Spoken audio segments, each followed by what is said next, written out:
Kia ora. Today I'm going to talk about the Maramataka and how it can benefit your gardening as well as your general health and well-being. The Maramataka Māori is our traditional Māori calendar system. It's actually an environmental calendar which is based on thousands of years of ancestral observations and experience passed down through the generations. Much of this astronomical environmental knowledge developed over time through our Polynesian ocean voyaging traditions, exploring, settling and adapting to the various islands of the Pacific Ocean. So it's an adaptive system designed to help us to live sustainably in our environment. And this knowledge almost went extinct and had to go underground because it was suppressed by the colonial authorities back in the day. But thanks to tohunga like Rereata Makiha, Rangi Mātāmoa, Wiremu Tāwhai and Ihaka Poata and other Maramataka practitioners, there's been a bit of a revival of this traditional knowledge here. So yeah, I encourage you to check them out if you're keen to learn more about this stuff, because I'm no expert, and to fully understand the Maramataka actually involves like a lifetime of learning. And what I'm covering today in this video is basically just the basics, just to get you started in the right direction. Maramataka is based on reading different astronomical indicators to mark time and aligning these with terrestrial and aquatic indicators to optimize activities such as growing and harvesting food. The literal meaning of Maramataka refers to the changing phases of the moon, and there's roughly 30 lunar phases that mark all the nights of a month. And the months are marked by the rising of particular stars in the east just before sunrise. And seasons are also marked by stuff like the trajectory of the sun, as well as environmental indicators like changes in weather patterns, plant, animal patterns, and seasonal migrations. So it's a holistic system, and that's where its main strength is. Traditional life basically revolved around reading and calibrating all of those signs in the sky and the waters and on land to optimize the best windows of time for growing, harvesting and hunting, fishing and foraging for food and sourcing other materials. Because if you don't read the signs properly, you miss out on things like, for example, when the tōtara is fruiting berries, or when the edible bracts of the tawhara and are like flowering, or when marine life is spawning or migrating.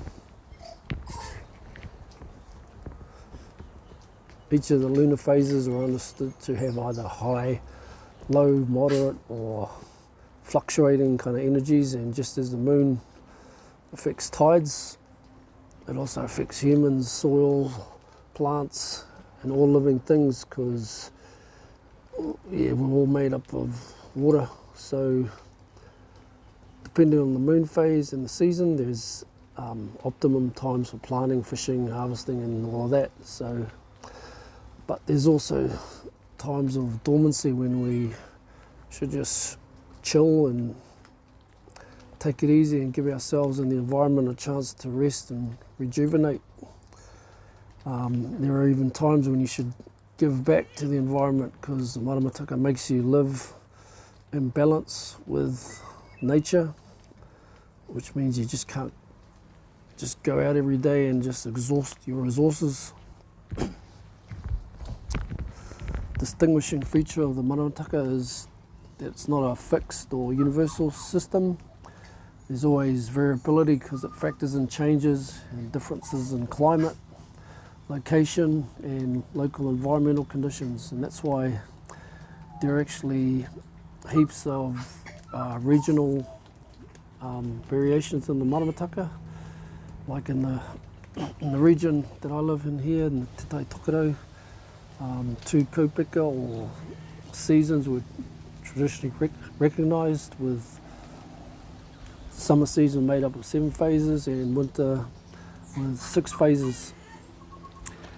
Each phase is kind of signalled by things like flowering or fruiting of certain plants or trees, or by wildlife patterns. The plants that indicate when we should start sowing seeds tend to flower earlier here compared to down south, so your gardening calendar is always different, and it's determined by your location and your environment.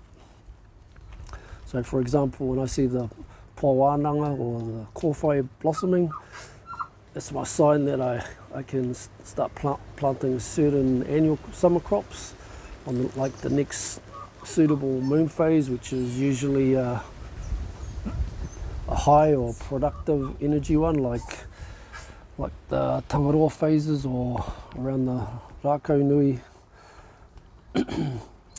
So the Maramataka requires you to always be observing and actively engaged with the natural world, which is a good thing, because modern life has kind of dulled and numbed our senses. We've kind of adopted such an unnatural, artificial kind of lifestyle, surrounded by all this concrete and technology and all those modern conveniences and stuff. What the Maramataka does is reawakens and heightens the senses, especially your environmental sensitivity, and forces you to kind of tune in to the natural world. And so it doesn't only help to optimize our food growing and practices, it also optimizes our physical, mental, social and spiritual health and lifestyle. And because of this, I think the Maramataka it's essentially a framework for health and well-being and sustainability, which can like get your whole life into shape and give it a tune-up. And I think that's why it's such an important model for addressing a lot of the health and social problems that we now have. I think the most important thing it can do is free you from being like a slave to the clock and being a slave to the market system and in that Monday to Friday 40-hour work week kind of prison mindset, because your life starts revolving more around the environmental and natural cycles and pulses rather than being determined by a clock.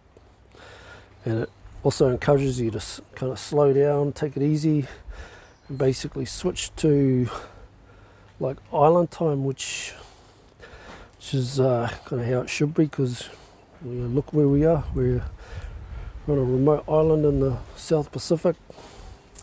Life here, I think, is kind of supposed to be a bit more laid back, without any of that big city hustle and bustle kind of rat race crap, which just burns you out anyway. So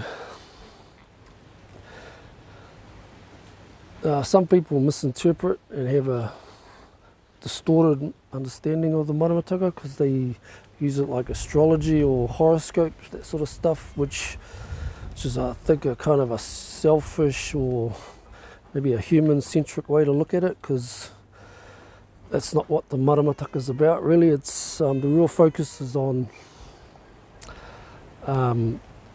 allowing us to live with nature and to adapt to it, to adapt to our environment, and it encourages you to engage more meaningfully with the natural world by getting us outside, growing food and foraging and all of that sort of stuff, hunting, fishing, and just basically adopting a more natural diet and lifestyle, as well as helping to build resilience and develop more sustainable environmental practices. For Indigenous people, revitalising traditional knowledge and especially traditional time systems is also an important way to decolonize time, decolonize the mind, and reconnect to our environment, as well as reviving customary knowledge and practices. So for the last 180 years in Aotearoa, we've had to kind of follow a foreign time system based on the Gregorian calendar, which, although it might fit in the seasons and environment in Europe, it's actually totally out of sync with our seasons and natural environment here in the South Pacific. So yeah, it doesn't really work if you're a gardener or if you want to live off the land or off the sea. So if you're feeling kind of stuck in your life, going nowhere, like the old hamster in the treadmill sort of thing, working yourself to death just to make ends meet and just to serve the market economy circus, then Indigenous time systems like the Matamataka are a good place to start to get yourself out of that 9 to 5 grind and to ground yourself, start living more meaningfully, more simply and more naturally. So yeah, that's it. Drop me some questions and some comments if you have any. Mauri ora.